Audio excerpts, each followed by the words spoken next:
Hello, everyone. Welcome. We are just going to wait a few minutes while everybody makes their way out of the waiting room.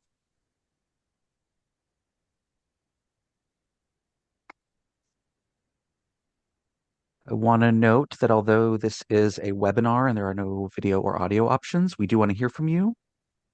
We especially love to hear where people are visiting from on these virtual programs. So if you wouldn't mind in the chat, letting us know where you're visiting from this evening. Please also, if you could change the chat settings so that you're talking to everyone, not just hosts and panelists. Okay. Pennsylvania, upstate New York, Massachusetts. Okay, Oregon, Kansas City, Boston,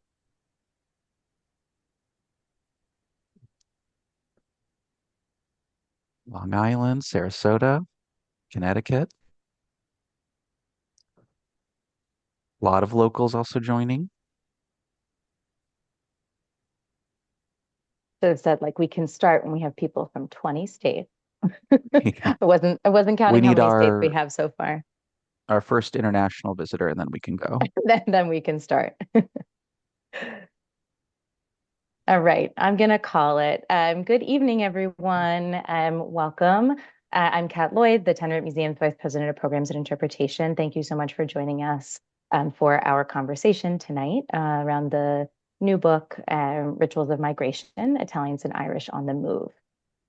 So apologies to anyone who was planning to join this in person. Thank you so much for all joining us virtually. And this is actually a really special program because it is both a program for you all, our visitors, and we have invited all of our Tenement Museum educators who lead tours every day on Orchard Street to join the program as well.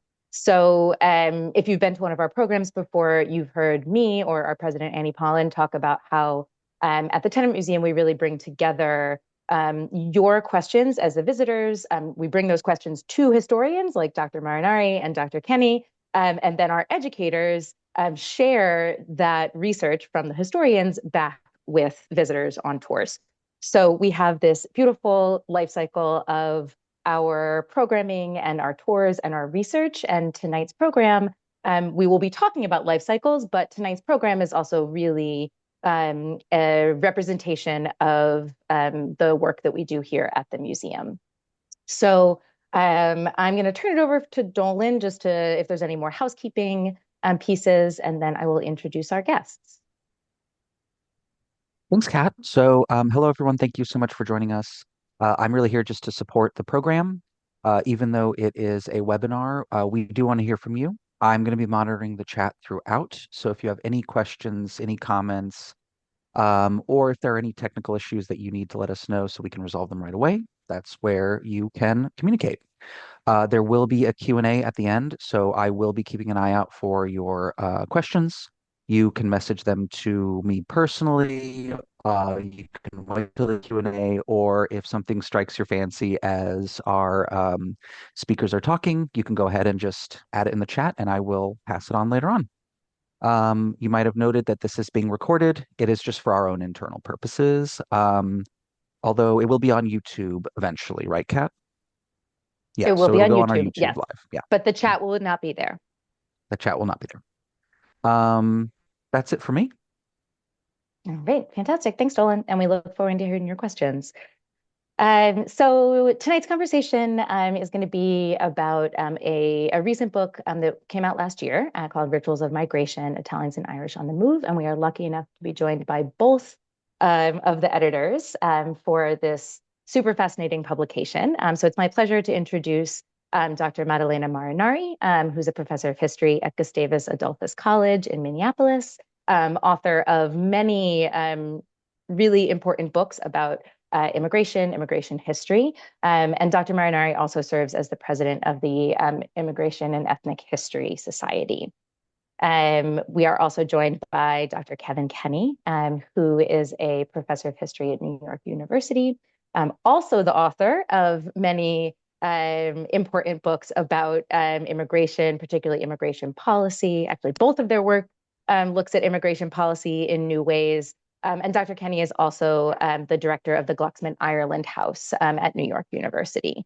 So the two of you teamed up on this incredible publication that really offers kind of a unique view of immigration experiences, particularly Italians and Irish.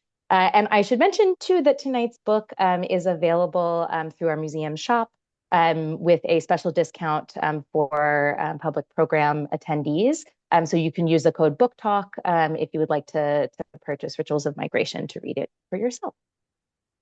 So this conversation is going to take us lots of places, but I want to start by just setting the scene with the context of Italian and Irish immigration in the late 19th and early 20th centuries. This is the focus of the book. And, I know lots of you watching are likely familiar that these were two of the largest groups of immigrants in this period. But I want to start us out by talking about some of the particulars. So Kevin, if you could start us out, just telling us what is important to know about Irish immigration in the 19th century. Right. Thank you, Kat, and hello, everyone. Delighted to be here. So I think we can just start with the numbers, actually, because they're pretty staggering. We're dealing with two of the great nations of immigrants. We think of the United States as a nation of immigrants, but we're dealing with two countries in Europe that sent massive numbers of people abroad all over the world, but also in particular here to the United States. So in Ireland today, about 7 million people live there. That's both countries, the Republic of Ireland and Northern Ireland. You've got 7 million people living on the island. But in 1845, there were 8.5 million people. So the population was actually bigger in 1845, and that's the year, as many of you know, when the Great Famine hit Ireland, and about 1 million people died, 2 million people emigrated. And the only other figure I want to give you is that the total number of Irish men, women, and children who migrated globally since about 1700 is 10 million. So 10 million people left that island. Only 7 million people live there today. About half of them came here to the United States, and New York, of course, was the main receiving center.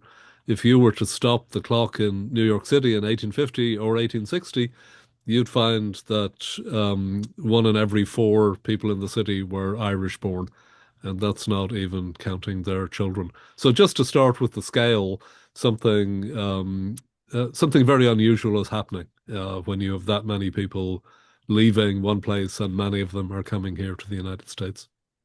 Mm, Thank you. And yeah, certainly we'll come back to talk about that emigration and what it was like to leave. So Maddalena, then for Italian immigrants, sort of what similarities are there to Irish immigration and where are the differences? Yeah, and thank you for having us, and thank you to everyone who joined us from so many different places. It's great to see that there are over 100 people tonight with us. So Italians had been coming to the United States even before the high period, right, which started in the 1880s. But to piggyback on what Kevin just said, roughly around 4 million Italians came between 1880 and 1920. And unlike the ones that preceded them, they came primarily from southern Italy. They were mostly from rural areas. And even though they were the largest group of immigrants coming at the time, they also were unique in the sense that they were part of circular migration. In other words, they came and returned several times until immigration laws made it harder, and then they started bringing over their families. And I know some of the stories are represented really well at the museum, right? They coincide with the immigration restriction.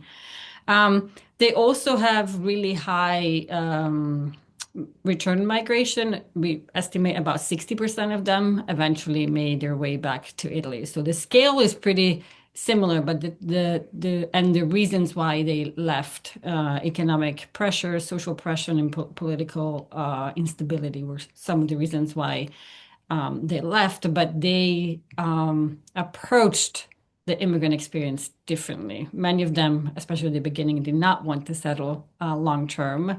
And the US was really only one of many destinations. And it's not until the 20th century, that the beginning of the 20th century, that it becomes the primary destination. Just add Mm-hmm. one thing to that. We're going to talk about return later in this conversation, but the pattern that Maddalena has just described also means that there's a significant gender difference in the migration streams because the Italian migration is dominated by men who are coming to work here temporarily. They're called birds of passage, and they want to go back to Italy. The Irish rarely go back. We'll talk about that later. But in the post-famine period, the second half of the 19th century, Irish migration is really distinctive because half of all of the migrants are women, and most of those women are young and single. Mm-hmm.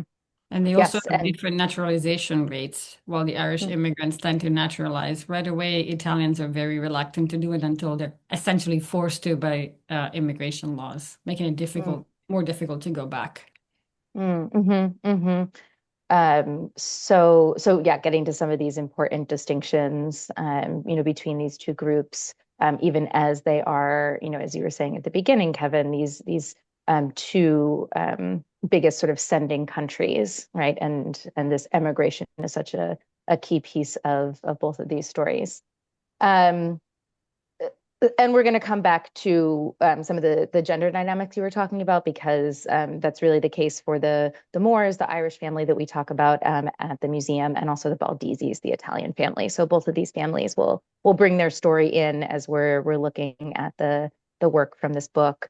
So before we get into talking about the actual rituals of the book, why did you choose to focus this book on ritual, and sort of how do you define what makes a ritual in the context of immigration? So, Kevin, I'll turn it to you first. Yeah, so I think the numbers are one thing, and they can only take you so far. I mean, it's big aggregate numbers. It's impersonal, and we were very eager to get at the more intimate, affective dimension, the actual experience of real migrants and their families, how they felt on the eve of departure, how they thought about their departure, the things they carried with them, all of that more intimate dimension of the migrant experience. And actually, we were inspired to some extent by some short stories we had read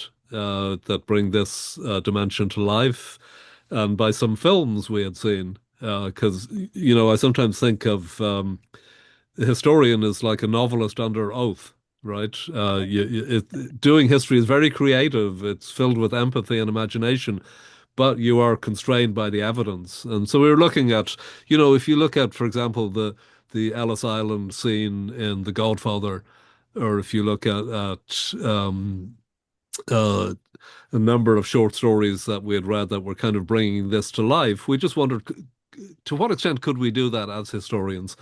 And so in countries like Ireland and Italy, with the scale of migration, you can think of emigration as almost an expected part of the life cycle. So when young Irish people certainly got to the age of 18 or 20, they grappled with this decision, do I stay or do I go?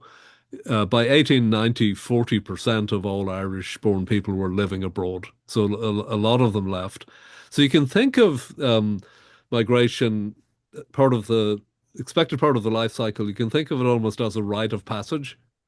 And then if you think of it that way, what we zeroed in on was some of the thoughts and the sentiments and the actions that migrants typically took uh, um, when they were contemplating that decision or when they made that decision. I'll just give one example. It's a very poignant example. In the A lot of people have heard of something called the Irish wake, where you'll have a wake for the dead. But the Irish also held what was called an American wake, And that was actually a wake for the departing emigrant, because they knew they would never see that person again. And the Irish case rates of return were so low. So the idea of an American wake where the family gathered on the evening and ate certain foods and then stayed up all night, and there was dancing and there was singing and there was lamentation, and then there was a procession called a convoy where the family and the loved ones would go to the crossroads and say goodbye to the departing emigrant, knowing they'd never see them again. That's the kind of history we wanted to study. These rituals defined as repeated social actions that carry meaning and that took place at uh, particular stages in the life cycle, with emigration really as built into being Irish in the late 19th and the 20th century. I think we were also trying to find moments that helped immigrants to make sense of this experience. And we, in our discussions, we started noticing that there are these moments, right, that both groups kind of go through to understand and grapple with an experience that is life-changing, right, regardless, because they don't know what it's going to be like. And also, I think that the last impetus was to center people at a time going through different stages of their migrant experience at a time where these people are often dehumanized. And so we thought the rituals would allow us to kind of touch on different aspects of the migrant experience, but also to center individuals, because I think we need that now more than ever. Yeah, we definitely wanted migrants to be at the center of their own stories and to humanize them in that way. And I knew a little bit about the American Wake, and then I discovered the phenomenon of white widows in And southern Linda Italy. And describes it in the book. And I Yeah. think it's interesting how it's interpreted differently by Italian authorities, because these poor Italian women abandoned by their husbands, now they have all this responsibility. And for women instead, sometimes it was an opportunity, right? It was definitely a moment of rupture, a difficult moment. But migration, sometimes we forget it's a family decision, right? It's never Mm. about just an individual. So a lot of these families knew what they were getting into, and they knew that it would entail restructuring family dynamics and family decision making. And so while it might seem scary to some, it was actually a moment of change for that could be positive. It wasn't always so, right? But I think focusing and thinking of these moments as rituals allowed us to tap into a different way to look at these moments that are usually presented as sad, tragic, melodramatic. I mean, being Italian, right? But that was not on the ground necessarily the case. Yeah, and I want to come back to the White Widow in a moment, but just to connect the dots here, I mean, this is one of the reasons I was so interested in this book was, we've been talking a lot about the life cycles of, particularly how those life cycles are changed and shifted and adapted once immigrants come to the United States. So we've been, really thinking about what was it like for women giving birth, or what were the ways that people had to change mourning rituals, and you look at immigration then as part of this life cycle, and really helped something click for us at the museum of sort of adding that to these moments, and then the complexity of the emotions in those moments, like you were just saying, Maddalena, right? Sometimes can be portrayed as just sad or just the promise of the new place, and really showing sort of what is that decision making process, and also how were people grappling with the unknown of making that decision. So Kevin, you talked a little bit about the idea of the American wake, that we sometimes think about. Bridget Moore, we talk about her at the museum. She left when she was 17 years old. We think comes by herself. So perhaps had one of these wakes before she left. But then similarly, I mean, Rosaria Baldizzi, her husband Adolfo leaves for the United States in 1923, and she doesn't join him for 2 years. I mean, she does eventually, which obviously different than some, Italian immigrant experiences. So tell us a little bit more about the White Widow sort of ritual, Maddalena. What was that? And then you were starting to talk about, and I'm interested to go more into kind Sure. of how that was perceived by Italian officials versus how the women themselves saw Right, it. right. And in fact, even the day of the departure, Italian officials always and journalists were very committed to portraying it as a negative event, right? Because it's unusual, almost abnormal for couples to be apart. But in reality, everyone involved understood that it was also a moment of opportunity, yes, characterized by uncertainty, right? But these women again, I think we forget sometimes that they were part of the decision-making process of who would go first, right? It was for them, it was a strategy that the man who was younger and probably more employable would go first. But this meant that they essentially became the primary caretakers of their property, and sometimes that they negotiate different challenging relationships with their mother-in-laws.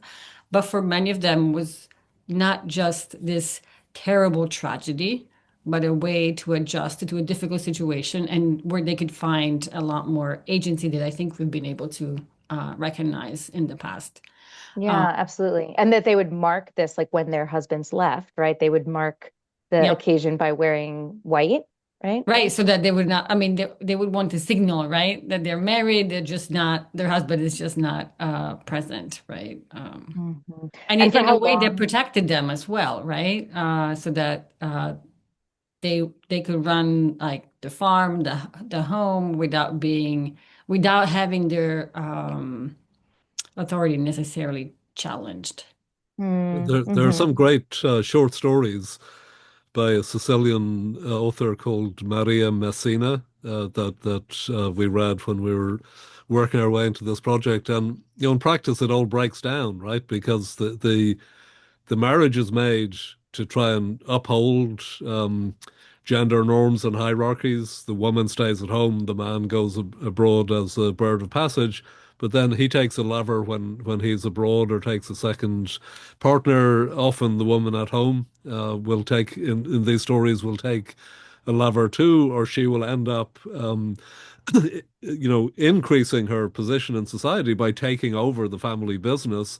And then the husband will eventually come back, 3 to 5 years later, and unless he's coming back with a lot of money, his own status in society may be subverted as well. So again, it's that very human and intimate dimension of the experience that we're trying to get at as historians in the book. Mm-hmm. Yeah, absolutely. And that a lot of that comes from not just studying texts, right? But studying objects and looking at material culture, and how these objects help us understand people's decisions and people's feelings. And um, we're about to dig in more to some of the stories of objects in the book. But I also, want to invite you all who are watching. You probably know we have a well, definitely the educators, but as viewers, probably some of you know, we have a project called Your Story, Our Story, where we invite people to contribute a story of an object or a tradition that speaks to their family's cultural identity, often connected to migration or immigration. And so I invite you, as we are talking about some of these objects, to feel free to share in the chat if you have an object within your family history that has been passed down that speaks to a story of migration, of immigration, that, so many of us, even if we don't know a lot about the object or the emotion behind it, so many of us have these objects that speak to our families, our ancestors, and their decisions to move. So we were just talking a little bit about protection, sort of in the way of women who are left behind in Italy, and sort of protecting their status. But a lot of the objects that you write about in the book are also objects that are offering the ones leaving a sense of protection. So I actually want to start us with one that we have in the Moore's apartment. So we see here, this is Joseph and Bridget Moore's recreated apartment at 97 Orchard Street. And I want to start us by talking about the cross that's in the window here. This is a St. Bridget's cross hung in the transom over the door. And it's actually almost also St. Bridget's Day. It's February 1st, right? St. Bridget's Day? Yes, Yes, indeed. Yeah. yes.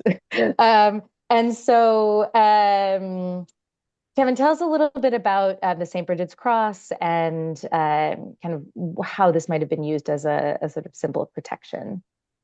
Yeah, so this is the Bridget and Joseph Moore apartment in the Tenement Museum, and actually it's fairly sparsely furnished. I'll just say that I was involved years ago in consultation on, what sort of material objects might be in there, and the poorer people were, the fewer objects they carried with them. We have to face that reality as well. But what's very interesting here is. One of the objects in the apartment in the Tenement Museum is a St. Bridget's cross, and that is named for St. Bridget of Ireland, who these days rivals St. Patrick as the prominent Irish saint. And what I mean by that is the Irish government has declared St. Bridget's Day a national holiday. We all know about St. Patrick's Day. But what's interesting about the cross is these were very rooted in Irish popular culture, and the cross was made from reeds or rushes, sort of like straw that you would weave together. It has a distinctive design. It was thought to offer protection to the family and to in rural Ireland, very tied up with fertility for farm animals and with the harvest and with the crops and everything. So every year, in Irish rural households, they would make a new St. Bridget's cross, and then they would put one up over the door for people who entered the home. They would put one in the kitchen. In rural settings, they'd put them where the farm animals were. And the idea was that the St. Bridget's cross would provide protection to the family for the next year. So it's an annual ritual. We know that some immigrants carried these crosses with them in their luggage. We have evidence of that. Um, and we know that sometimes they received those crosses from the Catholic priest before they left. But we also know that the Catholic hierarchy were a bit suspicious of some of the other things that this cross might symbolize, because in the 19th century, the Catholic Church was involved in trying to make the Irish in New York and in America appear respectable and have good middle class manners and the rest of it. But the problem is that Saint Bridget, whoever she was, and we don't know, that was back in the seventh century, she also had a pagan predecessor who was basically a fertility god. And some of the beliefs and rituals in popular lived religion in rural Ireland, the Catholic hierarchy were a bit skeptical about how orthodox this was. And we know that some of these traditions crossed the Atlantic too. So quite what that St. Bridget's cross might have meant to Bridget Moore in the apartment itself is a question that's fascinating for historians. It might have had some elements of Catholic orthodoxy, but it might have had some more subversive dimensions to it too that stretch back through the centuries of popular folk religion. Hmm.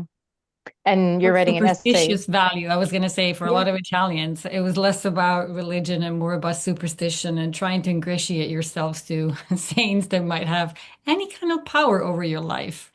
Yeah, Mm, these are saints mhm. that nobody in Rome has ever heard of, they're local saints.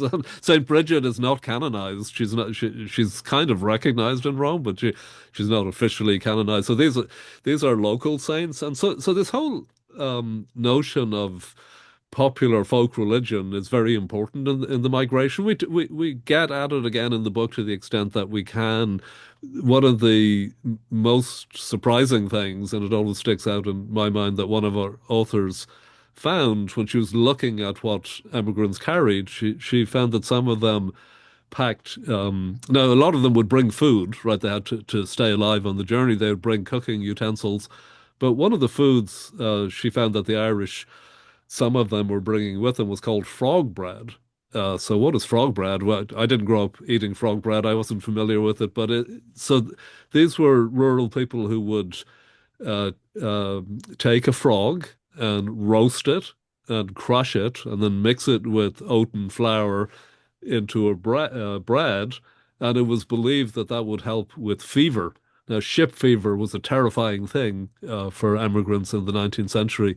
We found other similar um, and somewhat surprising um, elements of material culture at the popular level. One was immigrants carrying something called a caul, C-A-U-L, with them, which is the membrane that protects a fetus.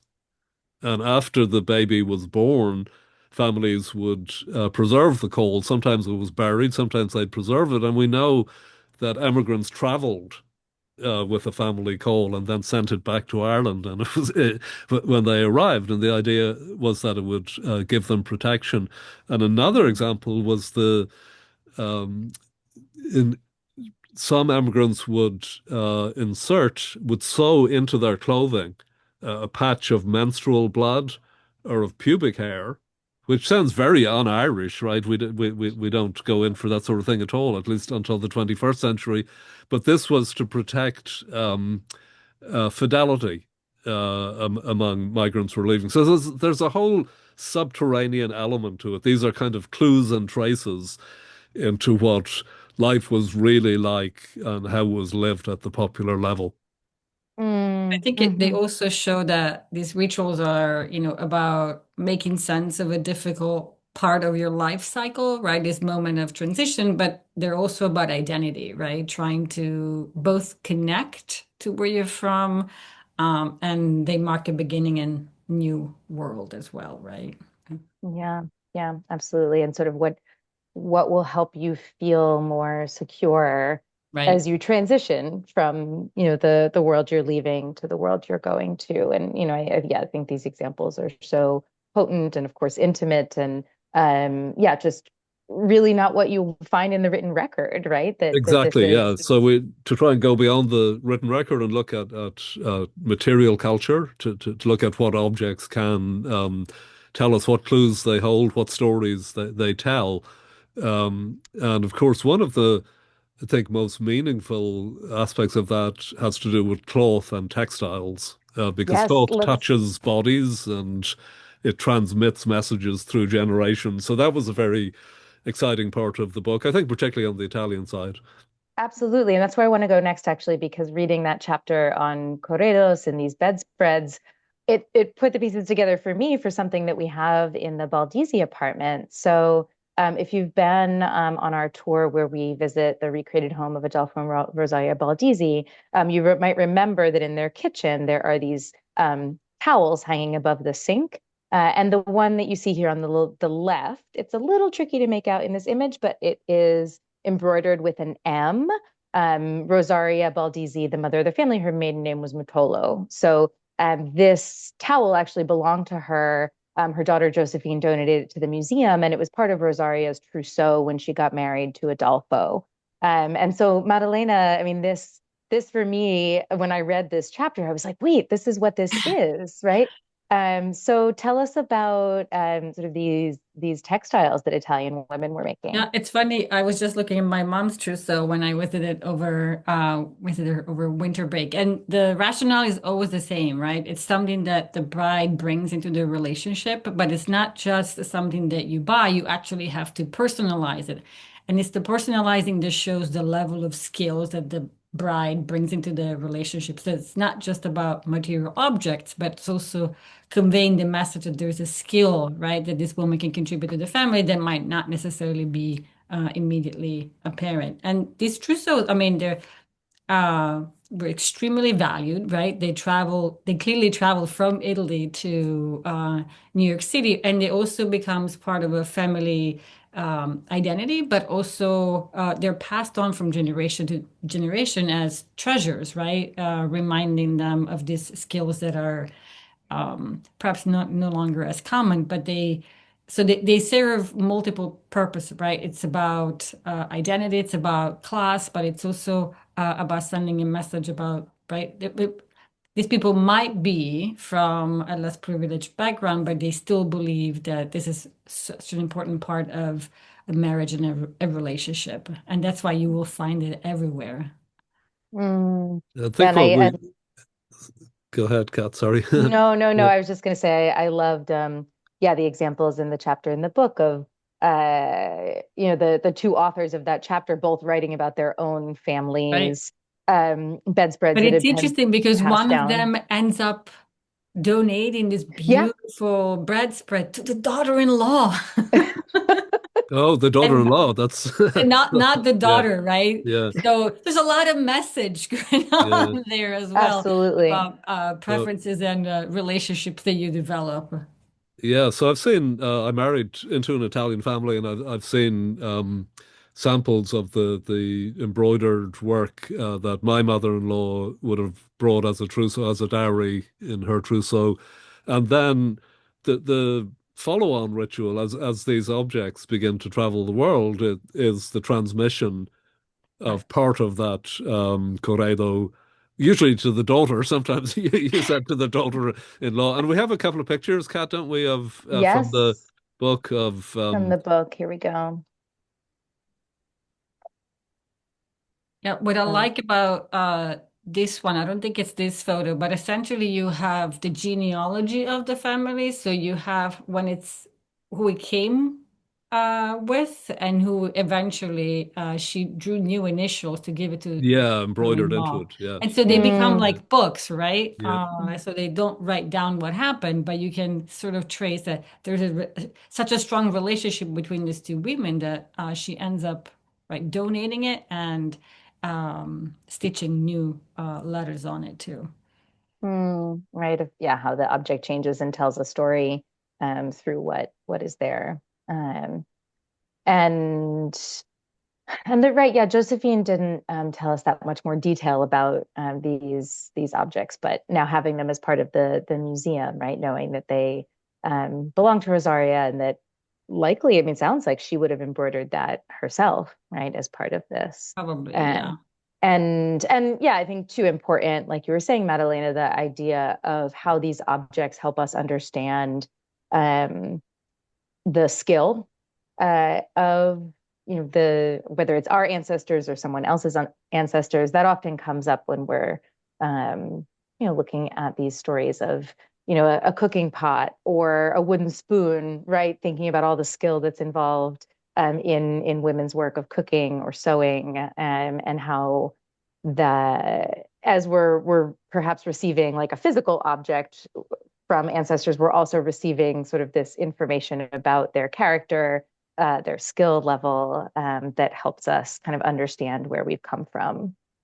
yeah. And One of the authors puts it very nicely. Bernadette Whelan. She says, if the ritual featured an object, then that object has a story to tell.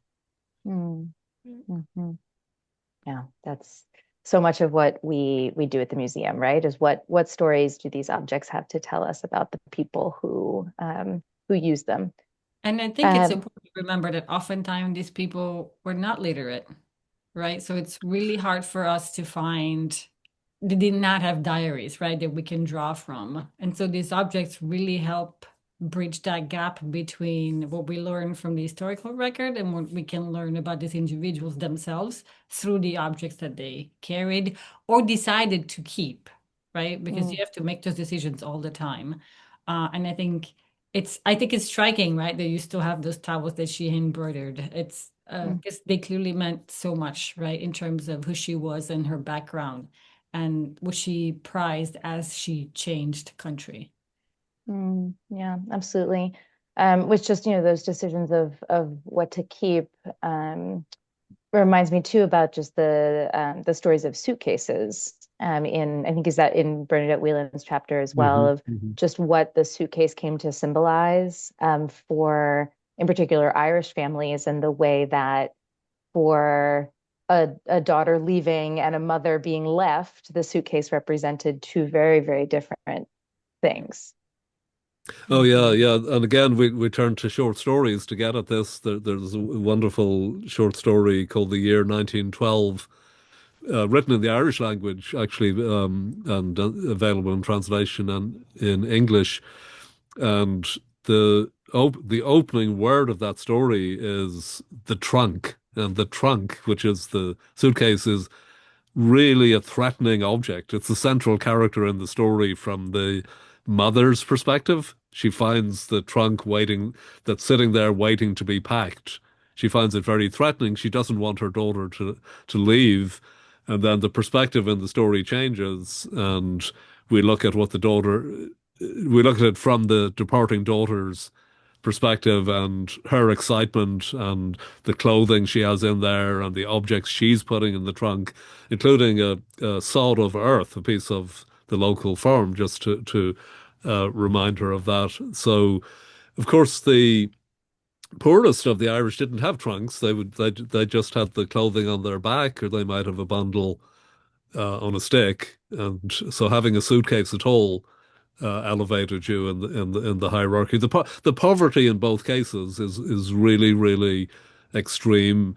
And look, most people who migrate around the earth do so to try to make a better life for themselves and their families, not to Mm. threaten our national security and subvert this or that. That's what they're trying to do. And again, we can see that in the material culture of the things they carried or the things they didn't carry, the things they didn't Mm. have, and the things they did Mm. have. Right, right. And the yeah, the what they didn't have and what they Yeah, weren't able to yeah, bring are just as yeah, important yeah, as what they did bring. And you mentioning the daughter packing the sod, the earth yeah, reminded yeah. me actually of one of the earliest Your Story, Our Story entries that we ever received. The Your Story, Our Story project has been going on for a little over 10 years. And the first group to participate were fifth graders from Kensington, Brooklyn. And Mm, one of the students wrote about this dirt that her mother had brought mm, from Russia when she immigrated, and it was in a little pouch.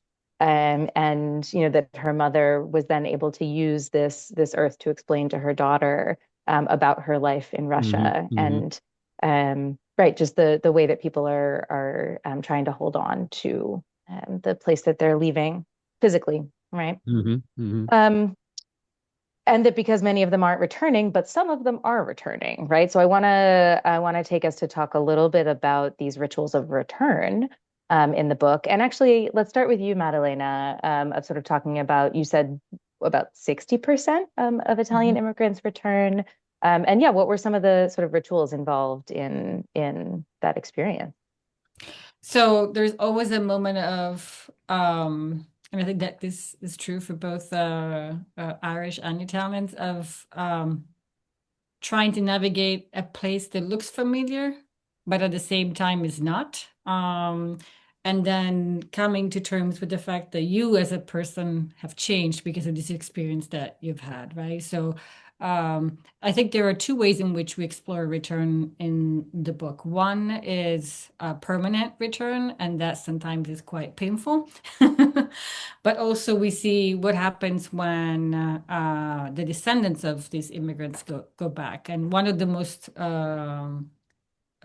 illustrated chapters has the images that the author's father took over multiple times going back to Italy, and you can see that through the photos. So sometimes they're not particularly great, but you can see this effort to try to understand how you can fit into different countries, into different cultures, and now you can be a tourist in the land of your ancestors and how uncomfortable that can be.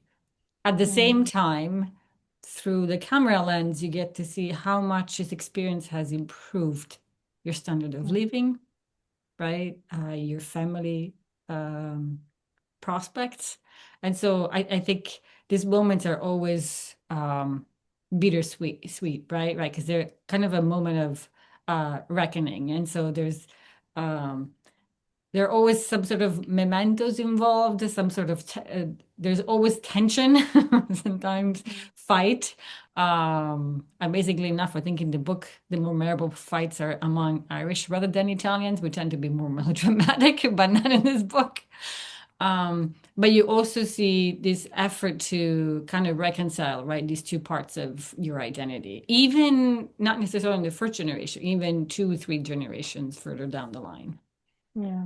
Yeah, there's a great tension and ambivalence, I think, is the theme. The one thing I will say, just to get back to numbers, is a majority of the Italians in the period we're dealing with returned. They expected to return, like over 50% in New York City or Buenos Aires were going back.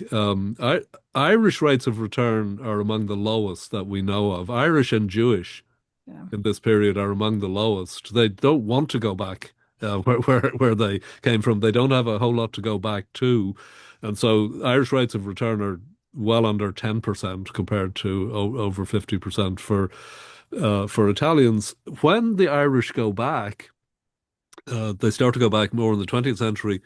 A cultural stereotype emerges of the returned Yank. And it's not a positive cultural stereotype. The returned Yank tends to be brash and wearing certain clothing and having certain affectations they've got above their station. They might speak in a certain accent, right? So that ambivalence is there, definitely. It's there for the Italian men. If they did well abroad, they're going to be very welcome. If they didn't, then it might be another story. But I will say, and I'm reminded listening to Maddalena, and we're both immigrants ourselves, is like once you leave, when you go back, it's no longer home in the same way, right? You don't fit in either place. Your children are birthright citizens in the United States, and that's great. They're American, and but these days they can connect with their Italian and Irish heritage too.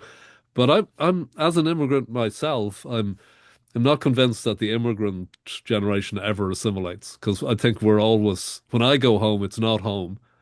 But this is home. I've lived here for 40 years, but it's not, I'm still a bit of an outsider in both places. So I think that ambivalence is built into it. And I think what I love about the book is we look at return migration in three quite different ways. One is the photographic essay that Maddalena mentioned by Joseph Sciorra about his family coming back as either returnees or as tourists, and we've got lots and lots of photographs. One is based on Irish literary representations, including Colm Tóibín's novel Brooklyn, and when the heroine goes back to Ireland about how she feels she doesn't fit in. And then the third essay about return is actually compulsory return. It's about deportation. And I don't want to turn this conversation in a negative light, but part of what we do in the book is look at rituals of migration where the migrants and the authorities intersect, and all of the rituals of border control and inspection. And in a way that's ritualized too. I'll just give one example. In the late 19th century, there's a catch-22 for all of these immigrants because they can't be perceived to be likely to become a public charge. Right? You can't get into the United States if you can't fend for yourself under Right. the That was one law. of the few and enduring, right? Enduring restrictions. Yeah, because we're hearing about LPC likely to become public charge today as well. But you've got that on the books, but also on the books under contract labor law, you're not allowed to sign a contract abroad to do work. So Right. how do you negotiate that catch-22? Well, you do it because labor brokers and other people involved in the immigrant business will coach you on how to answer questions. So in a way, the immigration system trains you to be a liar, right? And Yeah. it's all ritualized, and you go through you know what the questions are going to be, and you know the answers. As long as you give the right answers to the questions, then both sides are happy. And it So we do creates, we do try and get at yeah, that. and it creates a Yeah, certain expectations about what a good immigrant is, right? what Both. a good immigrant is. Yeah, yeah. Yeah. And so, absolutely. Right. one of the authors, not in this book, is another historian. He describes this as a system of organized deception, right? Where Mm, everybody knows that there are, if you arrive, there's going to be form of border control. There's going to be expected questions, and both the officials and the migrants are kind of enmeshed in this game, and that's part of what we mean by social ritual as well. Yeah, I thought it was really powerful. The middle section of the book, being about immigration enforcement and looking at Yeah, how yeah, the yeah, people who are sort of on the other side, the immigration agents, yeah, are part of this and also trying to navigate uncertainty and unknown as the immigration system is yeah, changing. yeah. Um, and that, yeah, the sort of sense of information flowing, right, is also really apparent in a lot of the chapters of how people who have already gone to the United States are sharing information back to either their families or friends, and how that helps sort of create, particularly around, like you're saying, immigration enforcement, how that Oh yeah, creates. the whole idea of the American letter, the news from America is part of what got us interested in this idea of ritual in the first place, because f families would gather to hear the what is the news from America, and also to see if the envelope contains money Oh, or right, or a ticket, a right? prepaid passage ticket. Yeah. Yes. Yes. And then if you get the ticket, it's like Yeah, who, yeah. yeah, who goes. Um, Great. Well, so let's turn it over to audience questions. I'm sure there's been lots. Dolan, where do you want to start us out? Um, we have gotten a lot of really great questions. So the first question we got is from Michael Agovino. When I wanted to say Oh, hi, hi, Mike. shout you out. Thank you for being here. One of the amazing teachers who is part of our summer institute, who you both met, actually. Kevin and Uh-huh. Maddalena both Yeah, spoke to the yeah. teachers this summer. Right. So, a question about, obviously there's so many cultural differences, but there is that connection to Catholicism, and wanting to know if the church establishment was involved in emigration efforts in any like real formal way. Kevin, do you want to go ahead and get started first?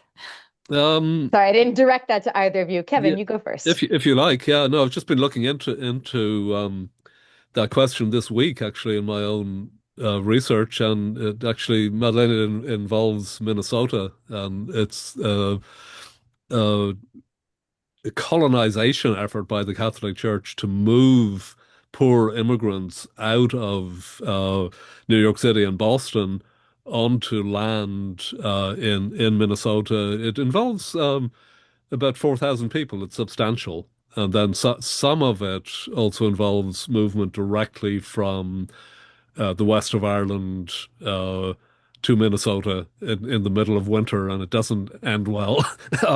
But yeah, I've just been researching that's the involvement of the Catholic Church in immigration this week. The one thing I will say is that there were tensions, of course, between Irish and Italian Catholics, and the one of the things is the Irish got here first, and they took over things like Democratic Party machines and tried to take over the Catholic hierarchy as well. So there are tensions as well as cooperation. I don't know, Maddalena, on encouraging migration from Italy, direct Yeah, involvement by the so church. the Catholic Church becomes really involved in assisting immigrants on both sending place, Hmm. because essentially there is a power vacuum from the government. And Hmm. the Catholic Hmm. Church sort of steps in to help make sure that these people can travel safe and they have a point where to go once they get in the United States. Yeah. And at first, I don't want to build too much on that tension. Irish Catholics are not willing to help these Italian Catholics who are so different, who have their beliefs are so different. And so there's a strong push to have their own Catholic organizations, Catholic churches. And so Mother Cabrini, right? Some of you might have heard of her, actually becomes kind of some of the experts in assistance and then relocation, because they kind of come into prominence at the same time that what Kevin was describing, when there is a lot of pressure for these Italian immigrants.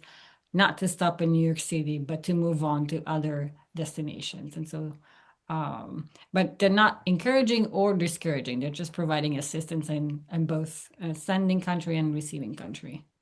And I think they are concerned about these people maybe converting to Protestantism and Hmm. losing their ways. Hmm.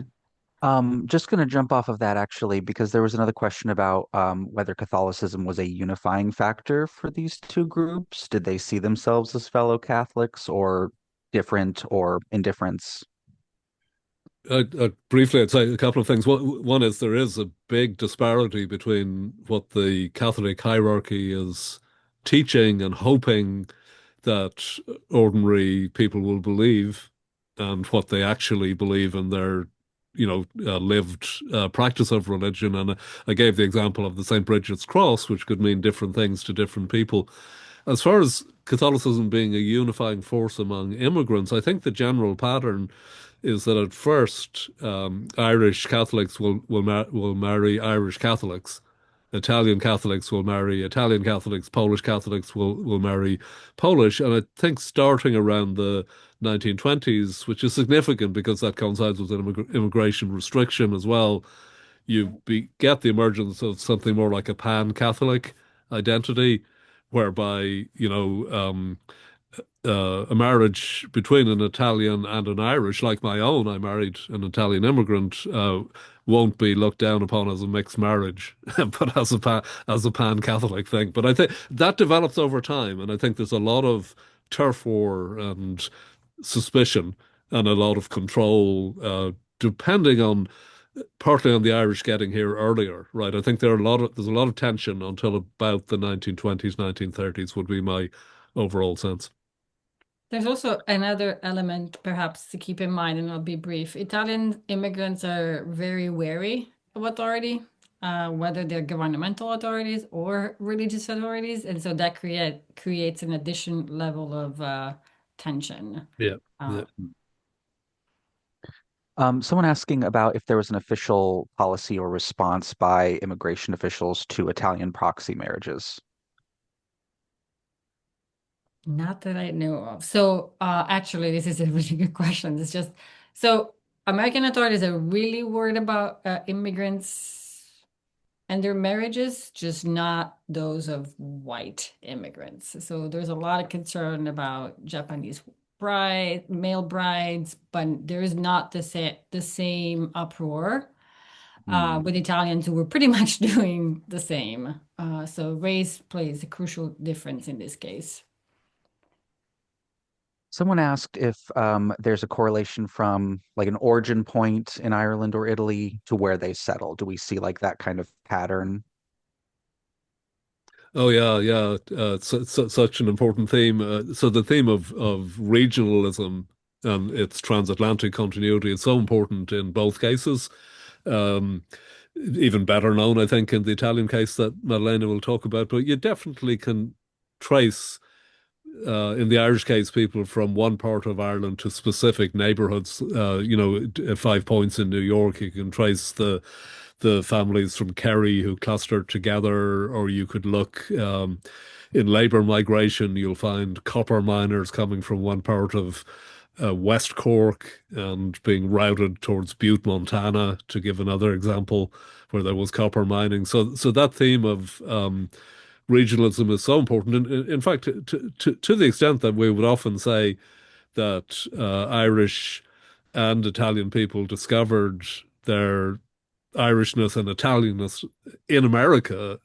They didn't carry it with them, but it's an even bigger theme, isn't it, Maddalena? Right. So Italy didn't really become a country in the way we think of it today until 1871. And famously, one of the people who involved said, okay, we made Italy, now we have to make Italians because of the profound regionalism. I mean, the number of dialects that Italy has, I think, reflects the fact that the country has been fragmented for so long. And for the longest time, that division was replicated here. And so you literally can trace it not just, okay, if you are from Naples, you're going to go to New York City, but in the Italian neighborhoods, there's going to be a road, right, a street with people just from this one town, and then the street over for people, and they would never cross, right? And so chain migration was real, but it had this additional element of echoing this regional division and sometimes interregional divisions. And but you also have, so once there is a push to move out of big cities on the East Coast, you see the same way where people from the same town come and move together somewhere else, either out west, Midwest, or the South sometimes. Couple questions just about the St. Bridget's cross themselves. Were they made from the Palm Sunday reeds? And if there was a seditious element to the object, why was it considered so? Um, they were made from rushes. So a rush is a reed of some kind, right? They're quite separate from Palm Sunday. Uh, they're made on St. Bridget's Eve, which is the night before, and then there would in the countryside people would make these crosses, but they'd also leave a bed of rushes out on the floor in case the saint visited. They'd leave food for the saint. They would burn last year's crosses and use them for fertilizer, or perhaps carry some of that ash with them, right, on the migrant journey. Was there a seditious or subversive element? There was this kind of a wildness to it. On St. Bridget's Day, there would be processions through the countryside where the it would be children, but they would be dressed up, and they'd be carrying what was called a bride og, which was a doll as a kind of facsimile of Saint Bridget, but with the head as a turnip with black holes cut out. So there's something a little bit ominous and spooky and Halloweeny about it, right? But if you think about Halloween as a well-known domesticated Celtic festival, but Halloween in Ireland was a little scarier and involved elements of social protest and sedition. So yeah, the authorities were a bit uncomfortable with some of this stuff. Mm. Great. Well, I know there were a few more questions, but unfortunately we are out of time. Oh But no. as I said at the beginning, we take all of your questions and use them as inspiration for future programs. So thank you so much for all of your questions, comments. I also saw some of you sharing about objects within your own family. Just as a sort of final note before we end tonight, you actually addressed what was going to be my last question towards the beginning, but I was just really inspired the way that you end the introduction to this book by inviting us to think about how these stories of Italian and Irish immigrants in the 19th and early 20th centuries, how these stories can help us understand the experiences of people on the move today, particularly people who are from groups that are being dehumanized, sort of in the larger narrative. So just thinking, sending us all with this invitation to think about how these kinds of objects and stories are what helps us understand the emotional experience and the feeling of this kind of uncertainty and how people are making sense and trying to tell their own story. So Well, I want thank you. to. Yeah, Oh, go I'm sorry. ahead. Did you want us to comment on that, or are we Oh wrapping no. up? Well, that was just my final Yeah, conclusion. yeah. I wanted to give the final We could word be here to. all night if we keep that going. Yeah, yeah, yeah. But no, I mean, I just that's such an important part of the way that you two work and the way so many immigration historians work is that we are looking to the past to help us make sense of our current moment. And so thank you all so much. Thank you, Dr. Kenny, Dr. Marinari, for being here with us tonight. And thank you all for watching, and we hope to see you all at a program soon. Thank you. Thank All you. right. Take care, Thank you. everyone. Good night.